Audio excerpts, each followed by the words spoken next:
रात गहरी होती जा रही थी। खामोशी जैसे हवा में घुल गई थी। पॉज। मैं अपने दोस्त के गांव घूमने आया था, मगर इस रात कुछ अजीब सा हो रहा था। पॉज। गांव में एक पुरानी हवेली थी। सब उसे भूतिया हवेली कहते थे। पॉज। लोग कहते थे कि वहां कोई अनहोनी ताकतें रहती हैं। पॉज। जाने क्यों मेरा मन मुझे उस हवेली के अंदर जाने को कह रहा था। पॉज। जब रात के 12 बजे और सब सो गए, मैं चोरी छिपे उस हवेली में घुस गया। पॉज।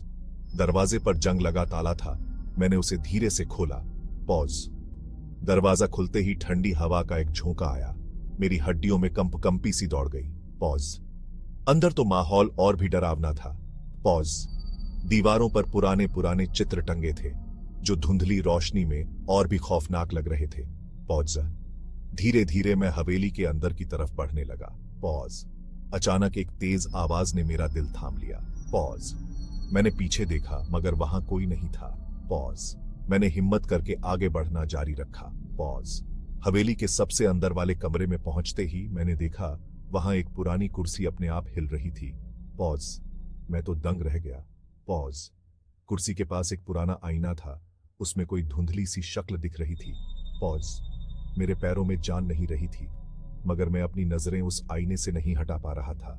पॉज। अचानक उस आईने से एक आवाज आई। पॉज। वो आवाज सुनकर मेरे रोंगटे खड़े हो गए।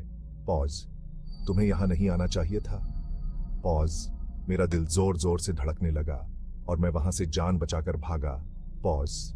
बाद में गांव वालों ने बताया कि उस हवेली में कोई बड़ा राज छुपा है। पॉज। कुछ साल पहले वहां एक परिवार की रहस्यमयी मौत हो गई थी। तभी से वहां अजीब अजीब घटनाएं होने लगी। पॉज। उस रात मैंने जो देखा उसे कभी नहीं भूल पाऊंगा। पॉज। वो भूतिया हवेली की कहानी आज भी मेरे दिमाग में ताजा है। पॉज। क्या तुम भी कभी ऐसी जगह गए हो जहां कोई अनहोनी शक्तियां हो? पॉज। अगर गए हो तो अपनी कहानी नीचे कमेंट्स में जरूर बताना।